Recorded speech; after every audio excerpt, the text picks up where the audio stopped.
media yepetuku sensonga.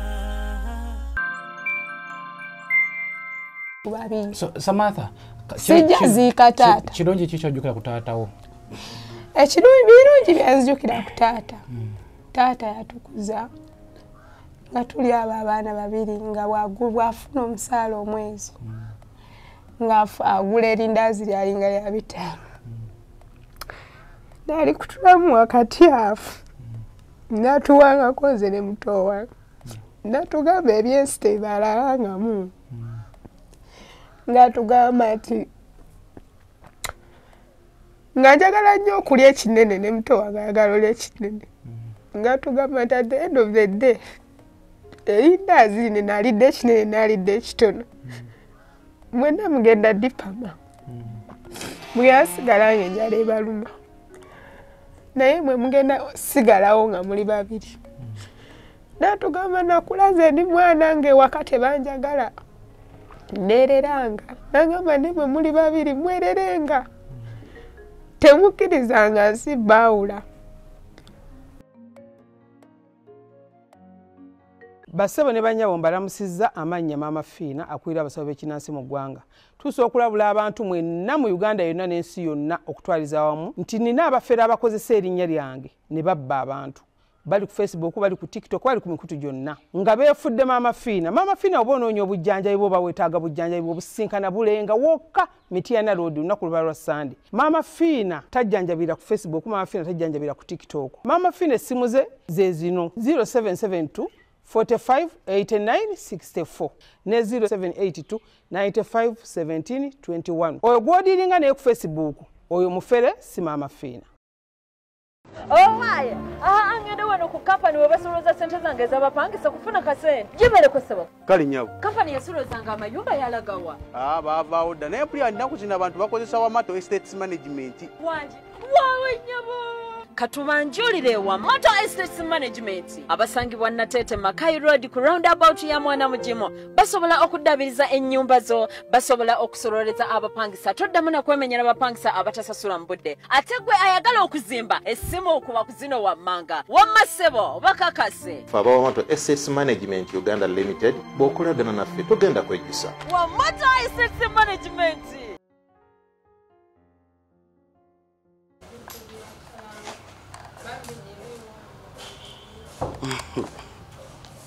Samantha birungi. Ndio selesa mbala red. Mbade mujinga hoya mbade mbalendo kwamba. What? Let's be. Kubala ulikastel. Inechi kuba nange inechi kuba sisi. Ego asize.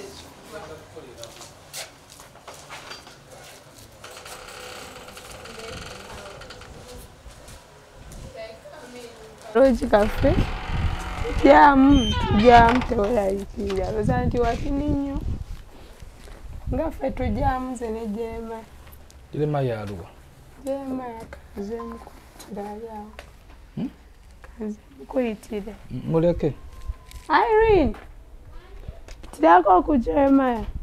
Jema ya muleke. Tulibaradde. Muleke mu bintu byaffe tabijjamu.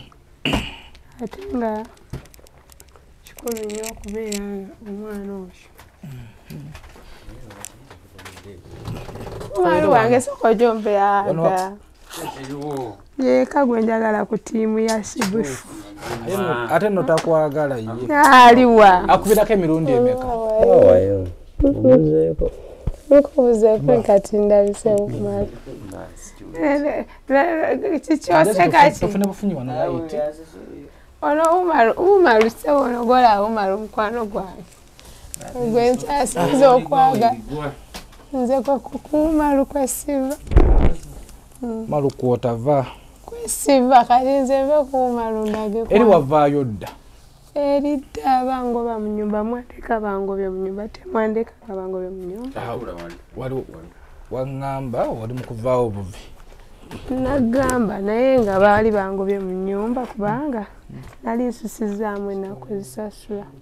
Saakugamba ladde tokukwata biri bwange gwe ebifaananyi. Anti onoonya we baŋŋambira bwe ndi omulalu. Ndayi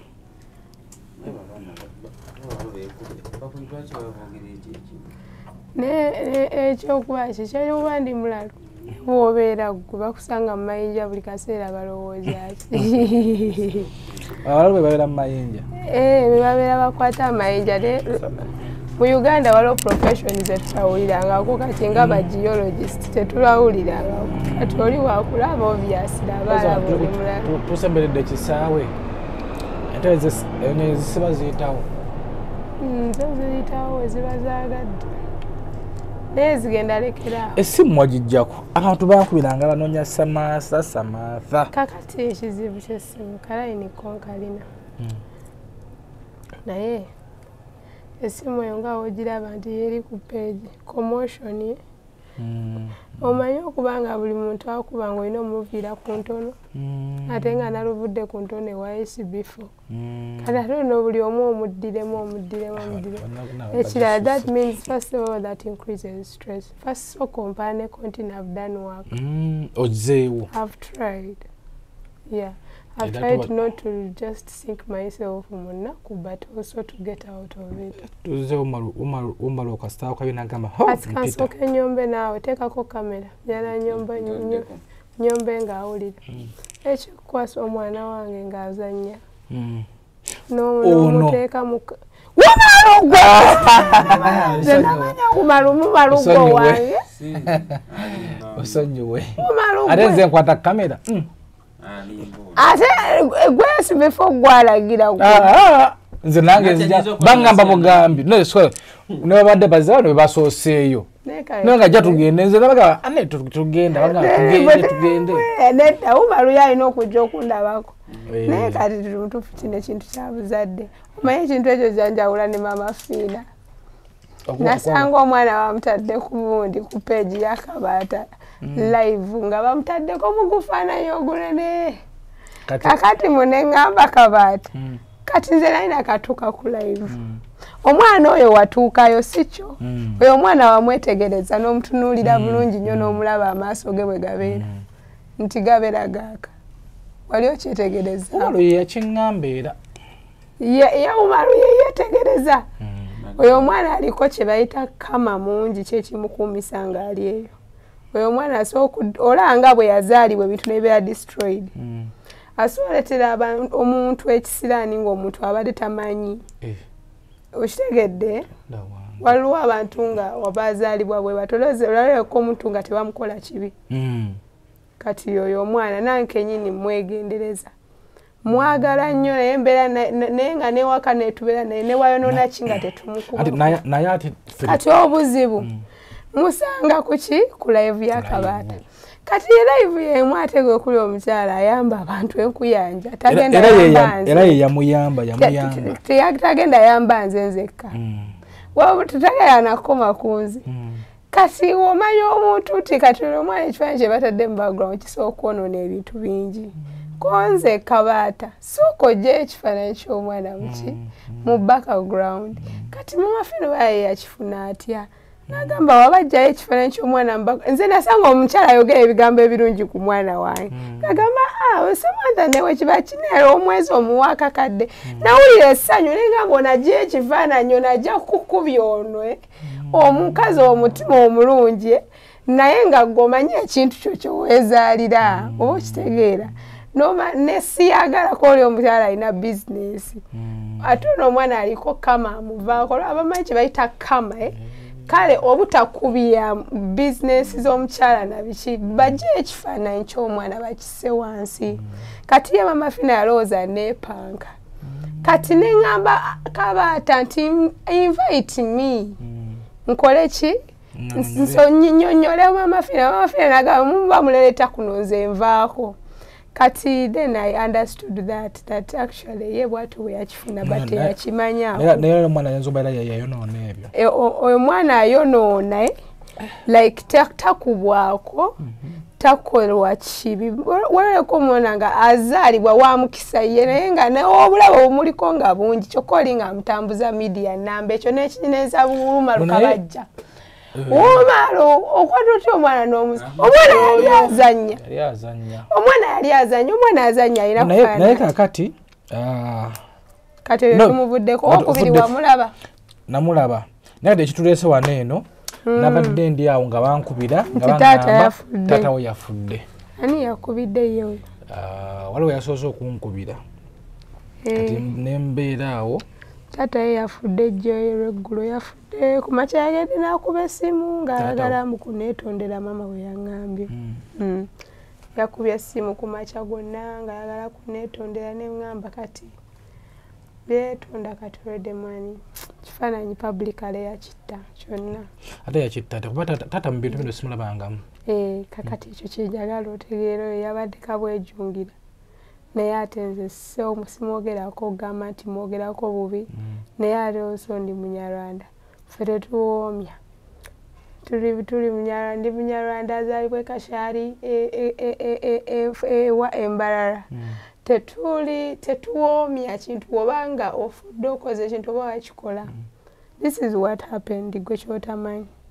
It so happened I don't want omwana wange ekizibu ekifaananyi kye ne ku media kimanyikiddwa. My young brother happened to molest my baby, my child. Olaba omwana simwejja ku mabbali. Ne olaba mbadde nga sibigamba kubanga mbadde njagala nga ssente nsooke mmala okufuna medical reports.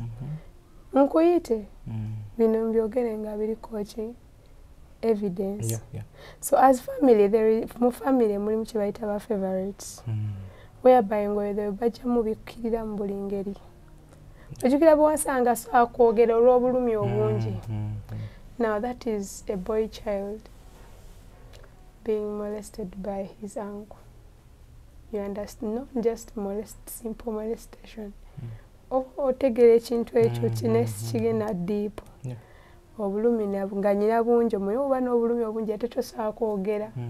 So to cover it up taata wange asaidinga ne mutabani we omulenzi omu omusika bw'ati final amaze n'afuna obusika ndowooza. Bagala ate oli bw'aba afudde kitegeeza omusika aba agenda okusika kati.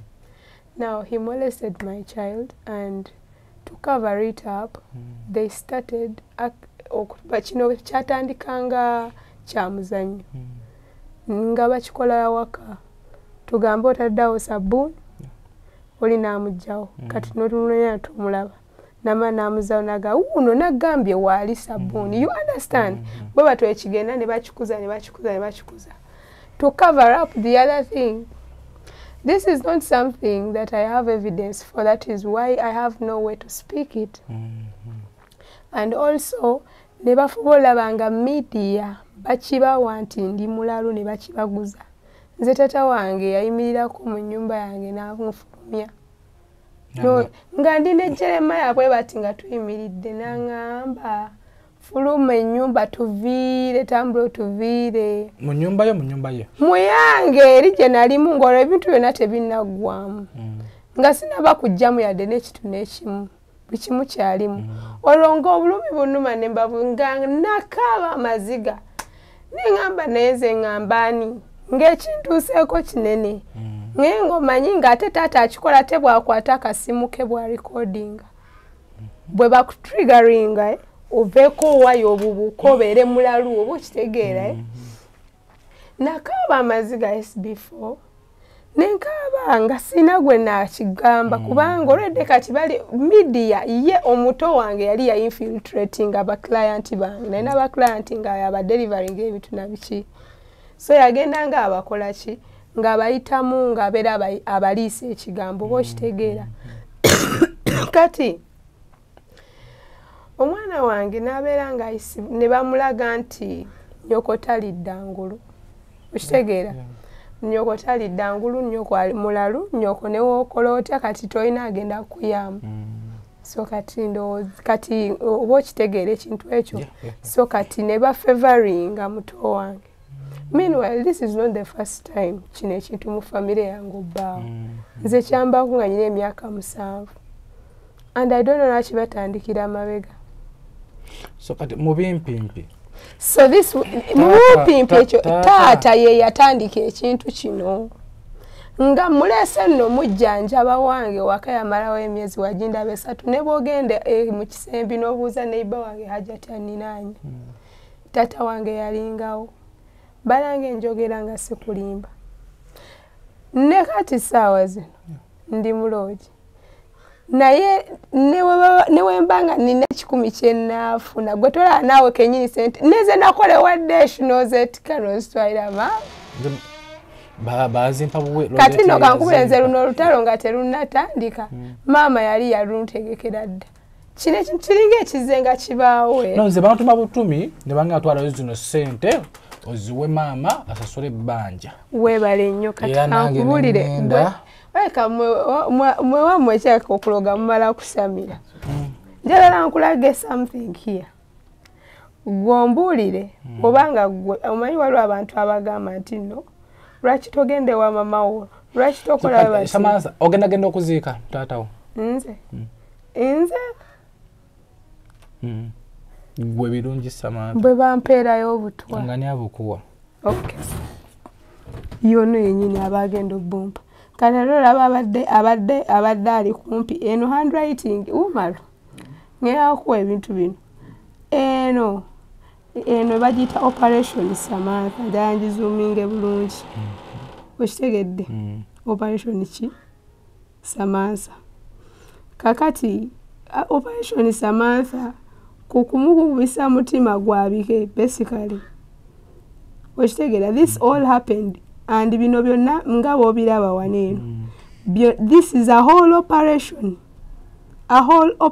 na bikina kusekula chupa babagikwate bayibawayo eno handwriting ya mange ya mama wange era ogiraba njalo ogyetegereze bino ebitunga yabbiku obigaziye n'omusawo omuganda wuuyo gwe ebigambo bye baali bagenda okukola ebintu bino ndudde nabyo okumala ebbanga ddene sibiwanga kugamba nti obagamba batya sibiwanga media yonna naye omuntu bwendanga omuntu alimu amagezi ng'ajja kugusa nsonga sikunja Samira nakwagala kunoonya kinansuula kati okiraba nze bino ebintu obiraba obugaga mindset okutugoba agulina bagoba mupiira ani agulina kikyo tugoba alina mupiira okulwanyisa obwavu tegeera mangu otambule okukyusa obwongo kitegedde basically actually eno blood type nze njirina actually nyina O++.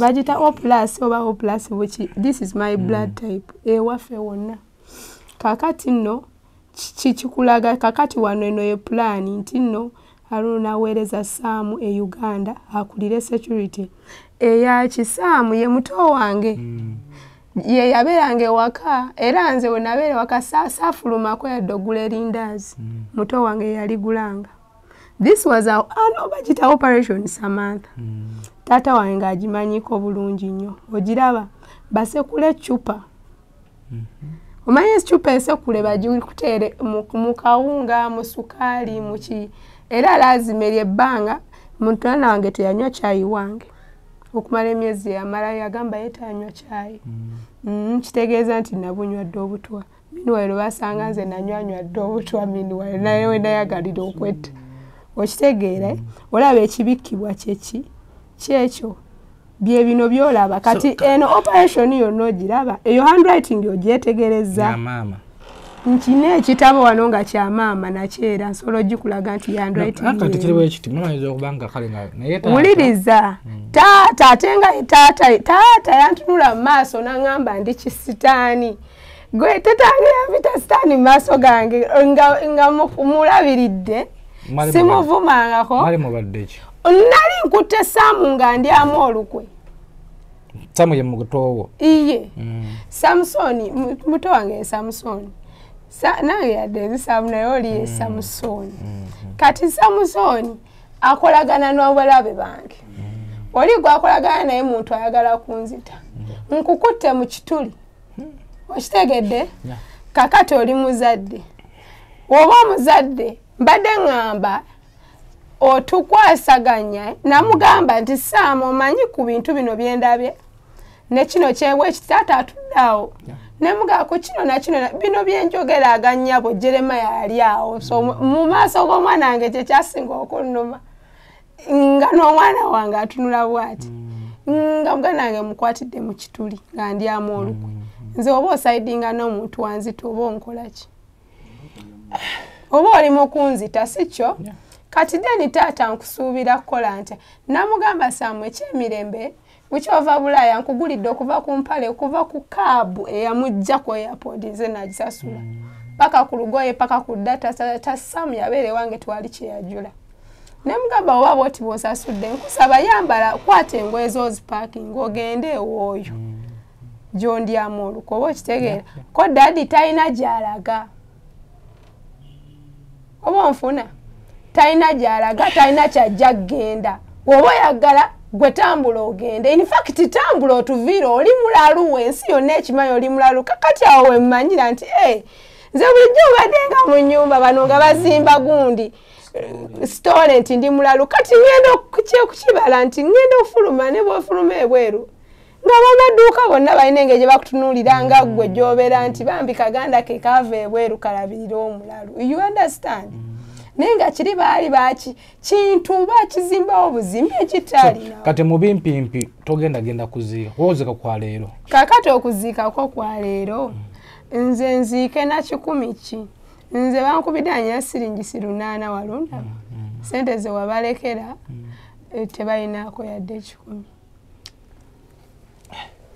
ofuna transport osobola okugendayo nkoleyo ki oziike kuba oliye taatawo taatawo no yennyini bati taata yagamba si yanzaala tazaala sitaani yakyogera ye kola lwennyini ebintu ebibaawo ate nawe byabaawo era nasigala mulabirira anti bisobola okubaawo naye oliye muzadde asobola okyogerera olw'obusungu olw'embeera eriwo kuva buto by the way naye kati bagenda muziika waye wenyini gyenyini gye wakyala awo wenyini kumpi awo mu lusuku kumpi waggulu si walanyi ofuna transport osagenda kuziika SB for media kati sitaani nziike Katonda kale ate bajjema abajajjaawe SB4 njagala reasoning ng'omuntu kati sawa njagala tuve mu bya media you have been called the devil kuva ng'okyali mwana nze kuva nga ndi muto in fact Mukama mulungi nnyo nti n'abantu nga bamama Fiina baani ababasa abaganda be babeewo kuba balina ebintu bye banjigiriza nze ntuuse okwenoonya nzuule lwaki ndi sitaani kintu kiri simple nnyo just kuzaalibwa ng'oli mulongo n'ozaalibwa ne magobwe ekyo kyali kinfuula sitaani neesala eddiiro kanzira mbeera eno mu bwa sitaani mulo mbakubidde esimu ne balansi na transport aziika ne bampeereza emitwalo wagindaba 3 MTN n'eziteme badde ebanja ne bongera ne batema ne bongera ebirala 3 nazo MTN n'ezitema kuba nabagambye ekiro sente mu muzina abaweza miliyoni mmeka mbwazi sente zaggwawo ne zinene SB4 mbadde ngamba yali asonda z'amata zayazeewo sente z'amata kati kiri bwe kiti Samantha kuba omuntu ali eya sirina mpisa mbi just nti sitaani ayinza oziika ku Katonda bw'olaba kisobola omuntu ali eya alaba ajagamba Samantha kati ate ayina empisa embi ze gino ate ayina omutima omubi ekyo bakinsiiga dda sina bwekijjawo kuba wabanga ye taatawo ddala nno akuzaala ate nze nkakasa ntya nti yanzaala ng'ate yaneegaana mu bulamu yagamba lidi kisitaani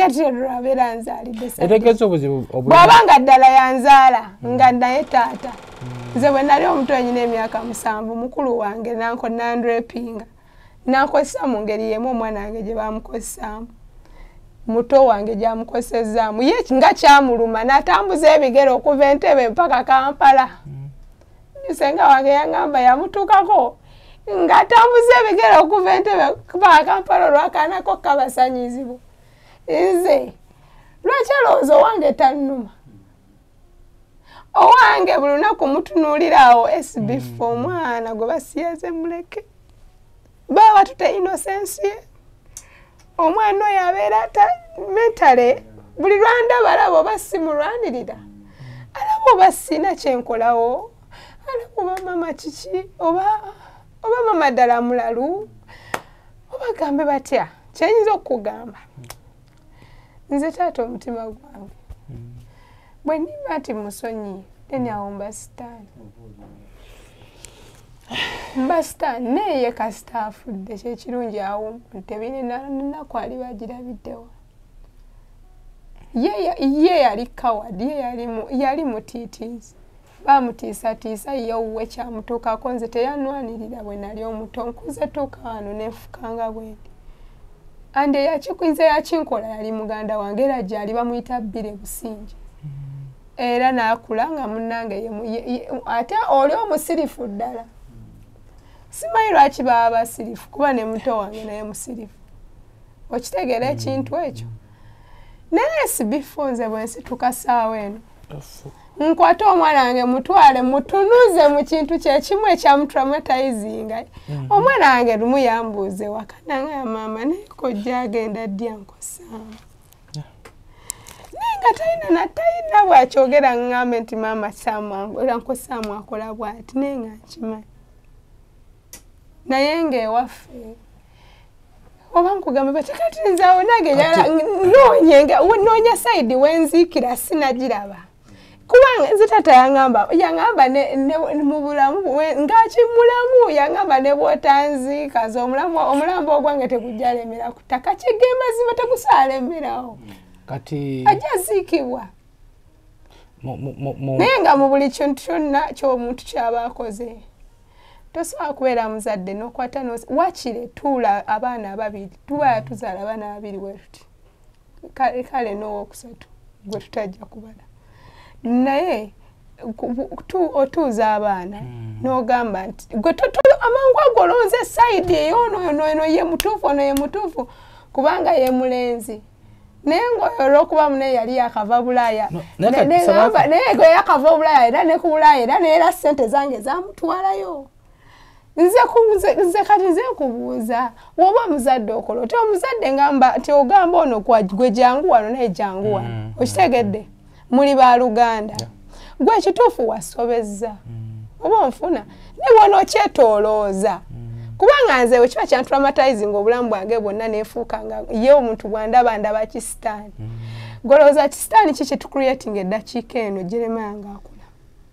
what kind of devil are we creating oyina abaana no njagala okitunule oli muzadde you have children and Jeremiah is growing he never got justice what do you think is going to happen to your children enensi yetooloola abagwako Bruna mukwana and ngaali traumatized amanyi nti ensi tebana justice ensi otoba nayo wekka bw'omu oba okitegeera what kind of heart are we building what kind of Uganda are we building apparently in fact ekyo kyekiri emabega wa kino kyonna ebisigadde byonna bigwamu na blackmail biki bwe bityo nze kyendaba okifunye kino tekiri ku Samantha yekka bwe njagala omwana oyo saawa eno omulwadde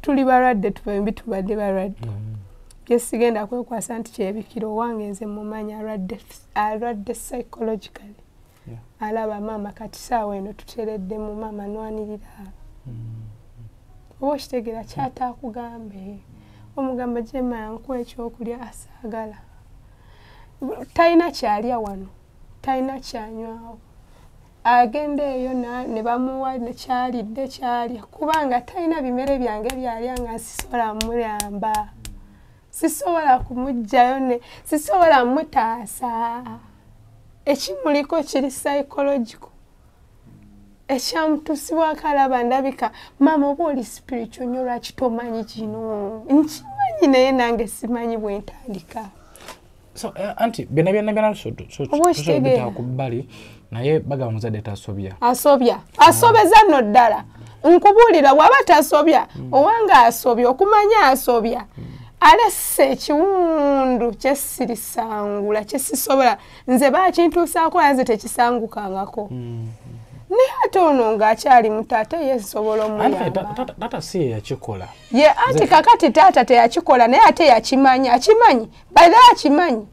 akimanyi ne muganda wa taata akimanyi nze juzi nali wano eno nze muno mwentuula muno sebo muba mulimu kamera mulimu surveillance. I got a call from tatangu omuto. Lwemanyi ati naye tatangu omuto akimanyiko tuba tunyumya emboozi naga omanyi fenna tuba nga incest tebiriyo fenna tuba fenna embadde era fenna twali baluganda ku nsi kuno. He was justifying incest. I'm not talking about incest. Me, I'm talking about defilement. Bronga inengeri gy'akyogeramu as kiri nnomwe. Mbu fenna tuwasangana edda era kaawa niyo ng'anyokosa. Ningamba bannange, what the fuck is going on? Nkubuulira. Nze muno mwendi ndi surveillance tezo calls zonna nzifuna. Nendoza nababeera ku surveillance muno boy. Nze kankutwala nti linagamba nti ba surveillance nganga nyiga. Kati nsanyuka kuba kati right now they have evidence and they are not torturing me by the way. They no longer do any tortures. They are just, I think now they are seeing the other part of the world. Babadde tebamanyiko ku nsi nti omuntu wabula omuntu abantu babiri. So Samantha, sijaziika taata. Kirungi kikyojjukira ku taatawo. Birungi byanzijukira ku taata. Taata yatukuza nga tuli abaana babiri nga bwafuna omusaala omwezi. Nga agula erindazi lyalinga lya 5. Nali kutulamu wakati afu. Natuwanga koze ne muto wange. Natugamba ebyensi tebalalangamu. Nga tugamba ati nga njagala nnyo okulya ekinene ne muto wange ayagala olya ekinene. Nga tugamba nti at the end of the day erindazi lino nalidde ekinene nalidde ekitono. Mwenna mugenda dipama. Mweyasigala ng'enjala ebaluma. Naye mwe mugenda sigalawo nga muli babiri. Natugamba nakulaze ndi mwana nge wakati banjagala. Nereranga. Nagamba ne mwe muli babiri mwererenga. Temukkirizanga nsi baawula. Ne kulanga kyo nkitegeera. Taata nankuza nangamba nti nno tobanga mukazi anoonya omusajja omugagga si kuba nti nze kitaawo ndi mwavu. Wabula yangamba osobola okubeera omusajja omugagga. Kifo ky'okunoonya omugagga. Kubanga omusajja omugagga ssente azikola n'angalo ze. Naawe osobola ozikola. Taata wange yangamba nti teriiyo ddogo bw'oba nga tolina muntu ky'omukoze. Nemujjukirako nangamba n'oyimiriranga nnyo ku mazima. Kyokka ate ekyo ye yakikutula. Ye ate yayimirira n'obulimba. Yeekubiranga sayidi. Taata nangamba teweeyingizanga mu byakulo bya bufuzi. Kubanga obufuzi obw'ensi eno buba bufuzi gwe kulembera famire yo.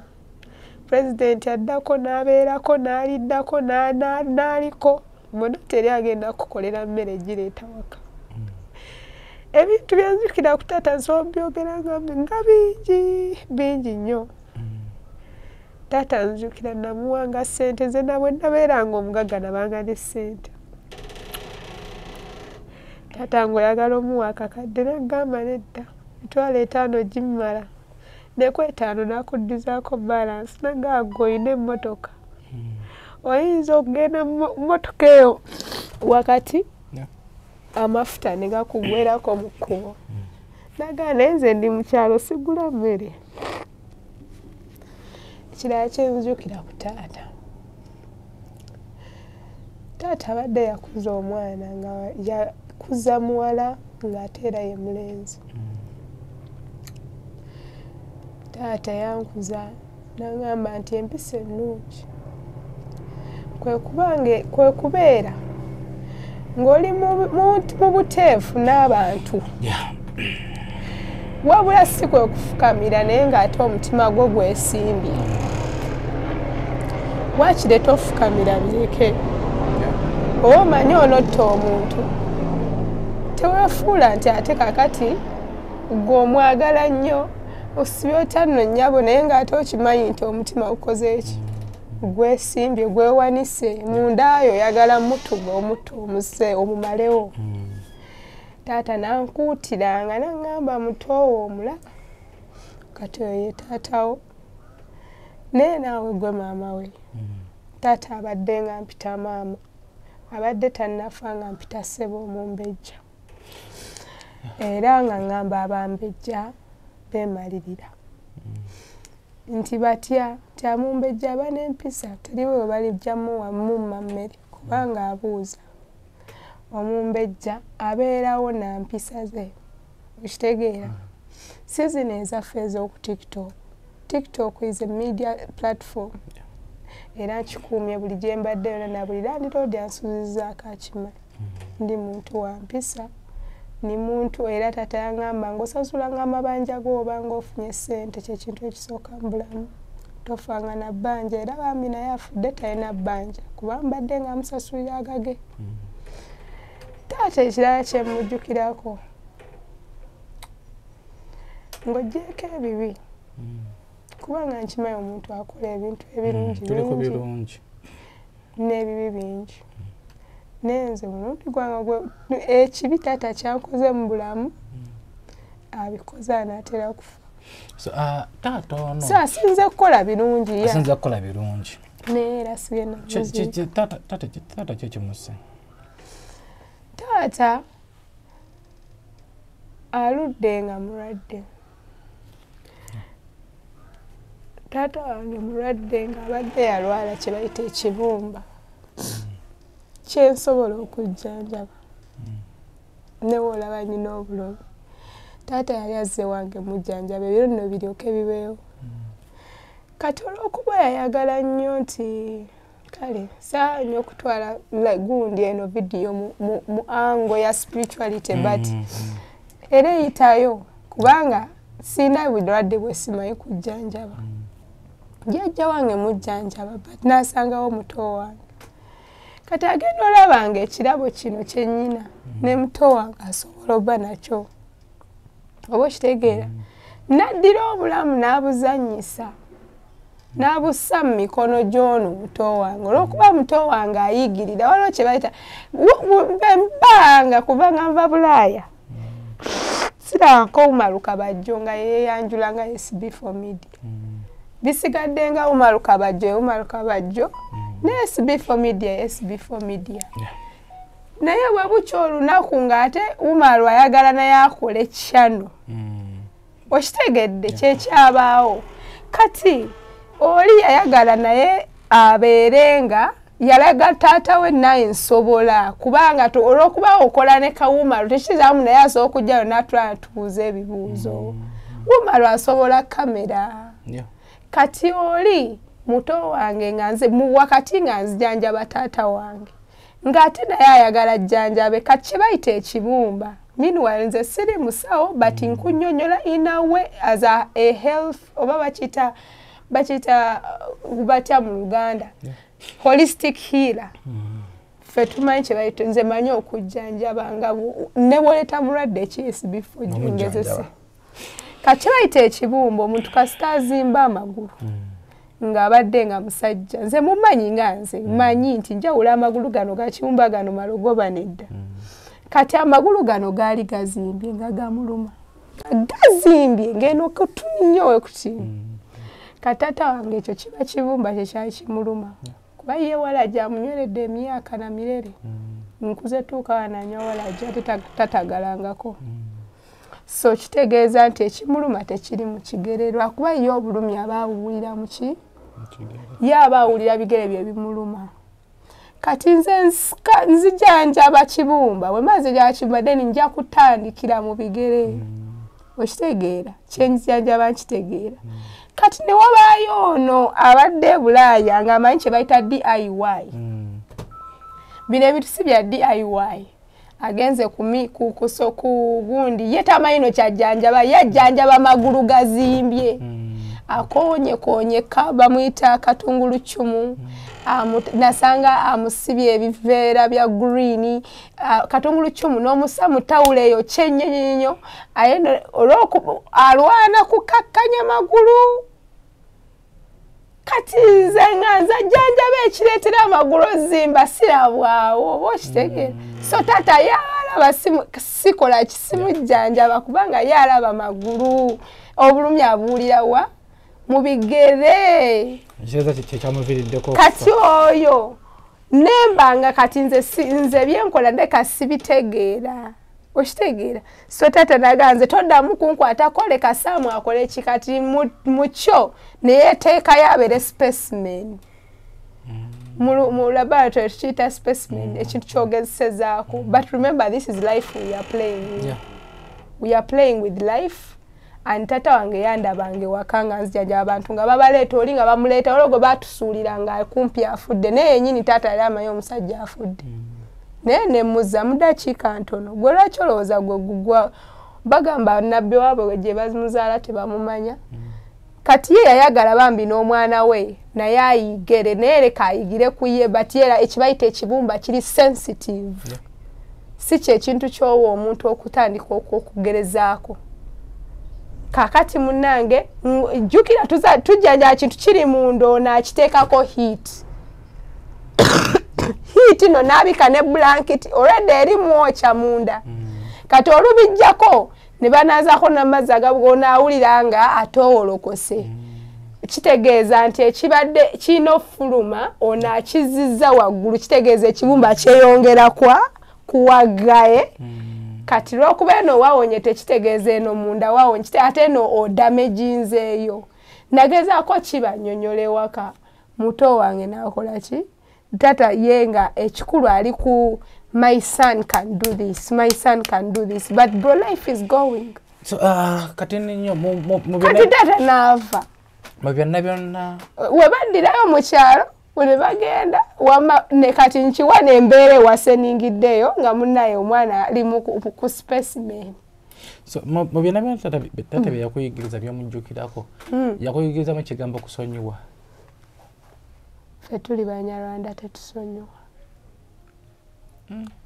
Ekyo tekirabika eri obubi kuba Abanyarwanda bangi nnyo wano mu Uganda balaba puroguramu eyo. Omunyarwanda tasonyiwa. Genda obuuze Frank Gashumba. Tasonyiwa Omunyarwanda. Ffe mu bulamu bwaffe oba ne chance 3 mu bulamu.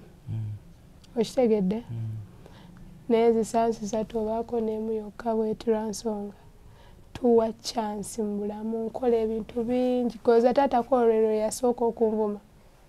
Nze kuva buto mpitibwa kisita. Kale golowooza kuolero yasooka si lwe lwasooka. Nze njagala nze ngenda kusonyiwa ani gw'oyagala nsonyiwe ku bonna taata mutowa bonna. Okay. Kuba wakyaliwo chance tewali buzibu nze njagala singa gye mmadde wano omwana oyo afubutukamu omukka bwe batye ng'omwana omusiya gumutegeera eni njagala bw'omala osonyiwe. Njagala osonyiwe omuntu nga agudde bbuutu y'omwana wa myaka 13 omusonyiwe. Anyway,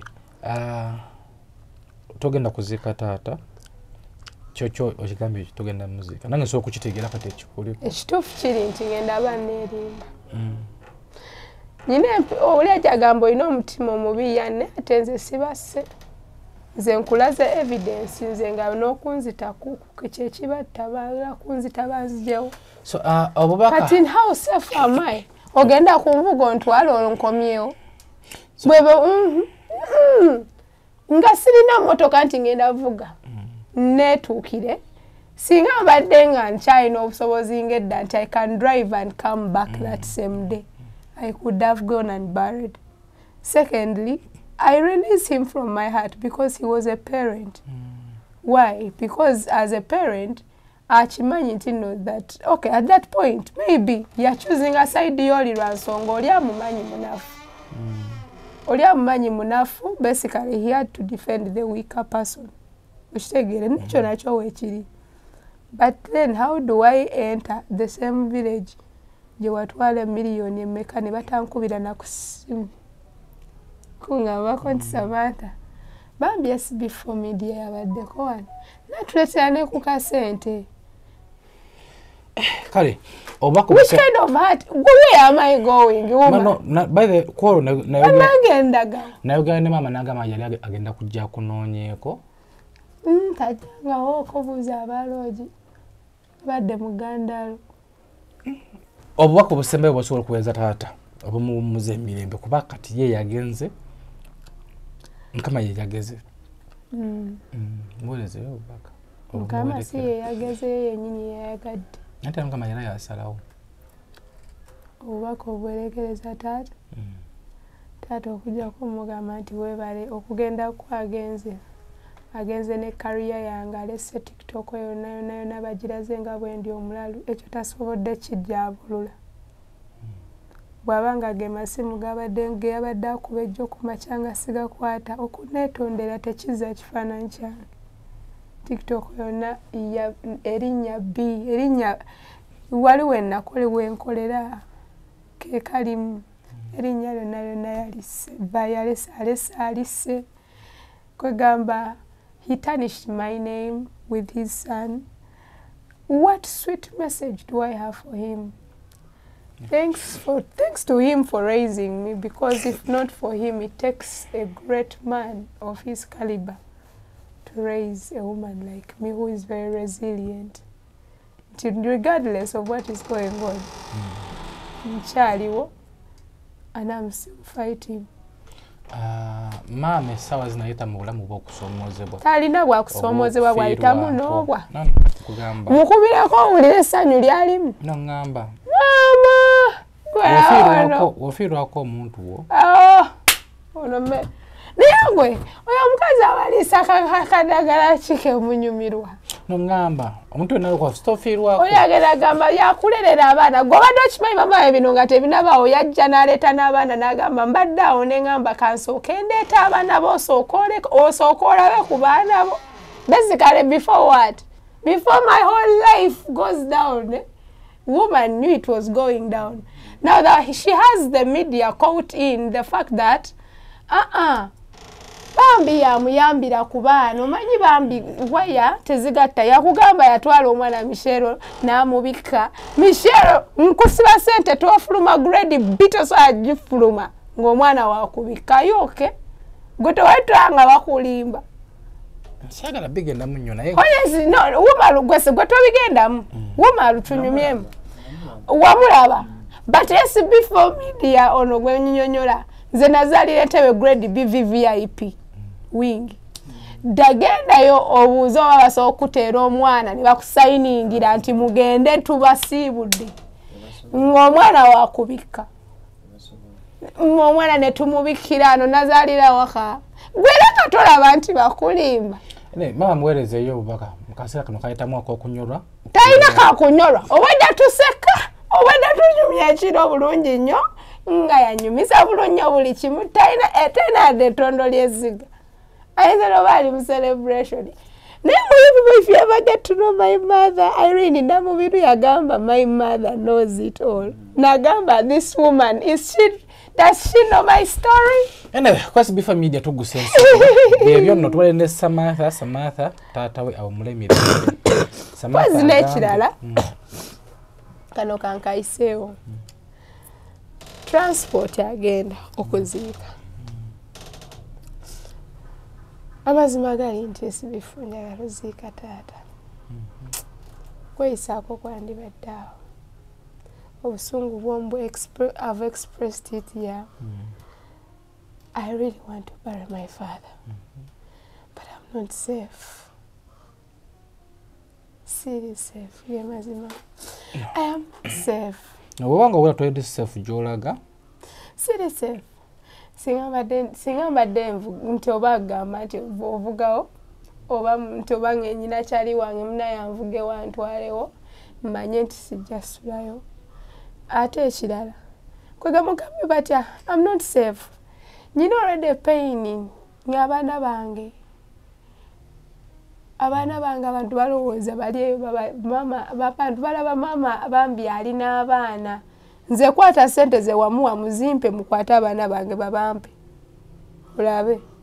nange sinze nazimu abantu mabutumi nzitwaleyo ezannuma zezewaddeeshi bale naleekanira sente naleekaana olunaku lulamba ngenda olaze waziwadde maama nagaana SB4 katono ompite mu kamera nkugende SB4 nange abantu mabutumi nti zitwale tewali nako kyenewuunya naye ngamba naye Samantha waabwe kale ndi mulalu tetuganye nenga n'omulalu kasasiro nga yeetika omwana we ku mugongo bannange ngamba ng'omuntu obonaabona n'owuwo gwe abaana bange bali bawambe gwe in simple terms baana bawambe osobola okubeera nabo kuba olwedde wano osula mu loogi laba Jeremiah wasula kati nabadde naye ate wayonjo wayonjo wasula wensobola okwafoodinga nanti n'omuntu asobola Shadrack asobola okwongerako awo wano ne Michelle ne mwongerawo wano ne twebaka wano enjovu telemerwa amasanga gaayo okitegedde nze siremeyo so kulemerwa abaana bange balabirira SB4 media nenze nkulazeeko gwe yabasondera ssente gwe ddayo mukyalo laba waliwo ekyakyuseewo abaana bange they are taken bawambe mwe kyemutategeera and that is what people don't get kajjukira nti olwedde babasigamu kiri nti ndi mulalu oyo temumuwa abaana nenga ono gwendiko gwembeera naye bo tebamanyi nti mba naye kubanga mulwanirira kati musindike oli yali amukwata nga ali eno kati bwe mukyalo andoza mukyalo buli kitooke wanaamusanga ng'amuwunzika anyway SB4 media tuguse ensonga byebyo nno tetusobodde naffe agenda kuzika lutata wa Samantha financially tetuli bulungi mazima naye twaligenzeeko tetusobodde genda oba oli awo sawe maama omutima gumuguba naye ng'omutima gwampenja okubeera n'abaana bange SB4 nze nkuba SB4 nyine esimu waneeno eri Galaxy F14 bannaye bampeemu ssente nfuneyo akayumba kange bampa abaana bange mbe nabo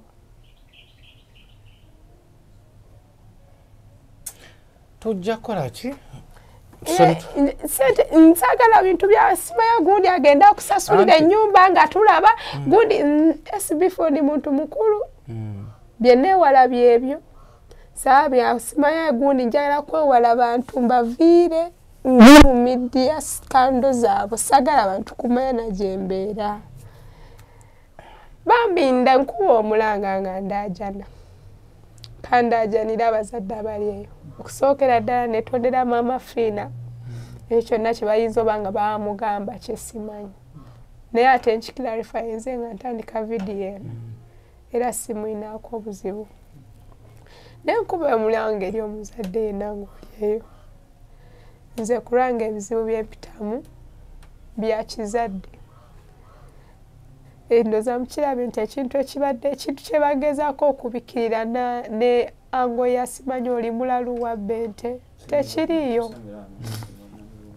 it is only because my child deserves justice but justice nayo tebagimpa bagireke nja ginoonya Katonda teyeebase naye nkuba omulanga ng'oli muzadde ng'oli eyo njagala omuntu ng'ali genuine ng'osobola bambi neweguba mutwalo nze mbadde mulooje n'ekibalaga nti siri mulalu looje ono ngibeeramu ngibaddemu ate nga ngisasudde n'akabeera wano okumala emyezi emeka emyezi 3 kati naye nga mbeera mulooji ekitegeeza nti I am mentally stable enough to take care of myself and my children sibeerangako omulalu ekinfuula omulalu lwa nsonga waliwo kye babadde babikirira kati nkyogedde tewakyali kyakubikirira bambi nsobola okwesasulira ennyumba neneekwatira nenenoonyeza ennyumba eyange naye omuntu buli lwabawo omuntu ayagala nti nno ye yaaba agenda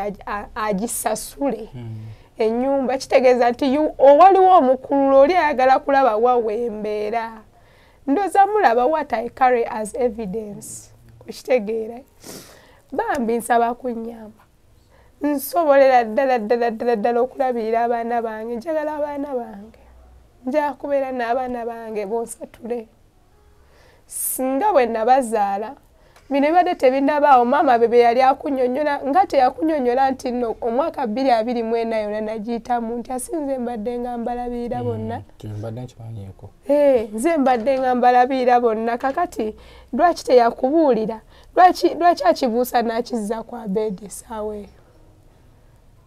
esaawa eyo yes Abedi mubi nga yeya it's okay but lwaki takunyonyola nti abaana bange mbadde mbeesobolera akunyonyole SB4 ebintu bino mulaba ndi muntu ali mukakamu nyina obujulizi nga nsobola okugulawo omusango mu kkooti mazima ddala nze eyakera ku makya n'ennuma ebissa mu lubuto lwa maama wange ne muluma mutwale mu kkooti lwa bintu bwebiti tusobolera ddala okuyambagana nze nali nyambyeko ku bantu bangi nnyo gye bali saagala bayisa mu kamwa kange Sawa Katonda nzirise baki bagamba kyosiga kyokungula. Mukama bamisaba anyambe mwekyo nange nkungule kye neetaaga lwaki abantu babeera bangamba wepanga oyagala ennyumba ya bbeeyi bate ennyumba wenkolera ye bizinensi ekitegeera wewaka we bizinensi kyenjoya kiri kimu kubeera n'abaana bange ekirala njoya omuzira kisoogu ekintu kyenjogedde kye bakola ku mwana wange nze omuzira saagala onkwasa sente njagala nzije gwendekane oba tusisinkane omwana wange bamukole medical check up we just you pay cash. Mommy, we prove to the world that what I'm saying is true. I'm speaking from the bottom of my heart every day. There is no way I can help my child. At this point, I'm not helping him, but I want to help. I really want to help him. I'm not yet financially stable. I am willing. I am very willing okuleta omwana nakeberebwa bulungi nnyo kuba kati simanyi n'omusaayi status eriitya okitegeera so bulumi that's the pain I'm harboring inside bambi bazadde bannange munyambe that is all I'm looking for ennyumba yange kakadde kamu kitundu lwaki $50 buli mwezi manyi okugyesasulira ekyo kya buli mwezi manyi okwekolera n'ensasula naye zino ezitandika ate ekirala siga nti njaga kuba mu luxury wabula ennyumba weewamu era weewaka ate era ng'ogamba nti it is the shop it is the home oba okitegeera that is why it is the house I'm looking at ekyokuziika taata musonyiwa kubanga ebirungi byakoze bingi and I miss him so much. I miss him and I'm gonna miss him. But I'll never forgive my brother for now. Maybe later on I'll forgive him. But every time I watch my son, I don't think I have the heart. Omutima sigulina. Nekirala, ndoza mukiraba nti I've tried. Ali bangamba nti no, I am on drugs. Now you can see. By now you can see I'm getting back to my normal. Yes. I don't deny it. Sometimes I used it to escape that kind of pictures. I saw things in my house. Nasanga nze nalabanga muto wange ng'ayigiriza okubayo okugwa mu bantu ng'ali muyigiriza how to jack off. Like, I cannot take that picture out of my mind. Kyekyo lwaki nalina okubuzaabuza bakiyita to escape from the world. Era by now mukiraba nti ekintu kibayita drug. I deleted that from my life and I'm going on with my life peacefully. Don't I look better? Kimanyi enviri sinsibeya akaviri tezinalabika naye health wise I'm getting back. It shows I really want to be the best version of myself. And even in the worst version I was, because I was trying to escape from something which is unescapable. Let me face it. Let me be there for my child. For the rest of the life, just Gaza and Nunji, he still has more years to go. This cannot determine his future. Anyway, kwesi bifa media tuguse ensonga tukowera muzira kisayina yenna aliyo ku nsonga zamenye waliwo abantu bali banoonya Samantha naye nga tukube simu teziriko katosobola kumcontactinga nyakutuusa ku Samantha mugundi ezo gundi zamenye ngosobola omuyambako yetaaga okufunawo okubeera obaoliawo n'okufuna justice eri omwana tesagala muntu kumbeza we bambi kubanga nyina trauma y'abantu newe byebyo kwesi bifa media tuguse ensonga yatunoonya kutulabe nga nsonga ezo tubala nga tugezaako ku nsonga ya Samantha Jaisi naye nga ne option ya psychologist by the way nga si rehab a person to talk to. If there is anyone out there and you feel you can really talk to me obanga wali obaddeko mu kyempitamu mu byonna stories zonna zenyumidde bambi nyamba. I need a person to talk to. I need a hug. Yeah. Anyway, baby, kwesi bifa media tugusa ensonga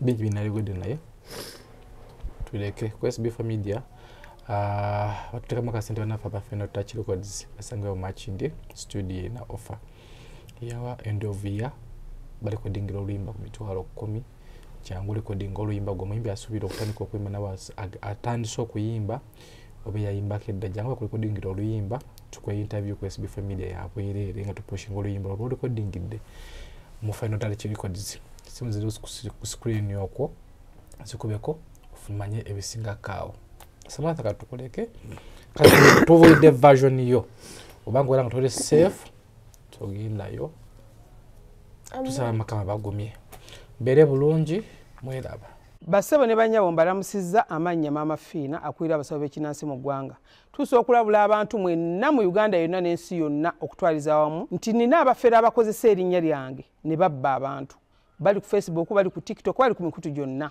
nga beefudde mama Fiina oba onoonya obujjanjabi bwo bawetaaga bujjanjabi bwobusinkana bulenga wokka Mityana Road lunaku luba lwa Sunday. Mama Fiina tajjanjabira ku Facebook, mama Fiina tajjanjabira ku TikTok. Mama Fiina essimu ze zino 0772 45 89 64 ne 0782 95 17 21. Oyo gwodiringa naye ku Facebook oyo mufere si mama Fiina. Owaye angende wano ku kampani webasoloza sente zange ez'abapangisa kufuna kasente gibere kusaba kale nyabo kampani yasolozanga amayumba yalagawa baavaawo dda naye puli alinaku kino abantu bakozesa Wamato Estates Management wangi waawe nyabo katubanjulire Wamato Estates Management abasangibwa Natete Makai Road ku roundabout ya Mwana Mujimo basobola okuddabiriza ennyumba zo basobola okusololeza abapangisa toddamu na kwemenyera abapangisa abatasasula mbudde ate gwe ayagala okuzimba essimu okuba ku zino wammanga wammasebo bakakase faba Wamato Estates Management Uganda Limited bw'okolagana naffe tugenda kwejjusa Wamato Estates Management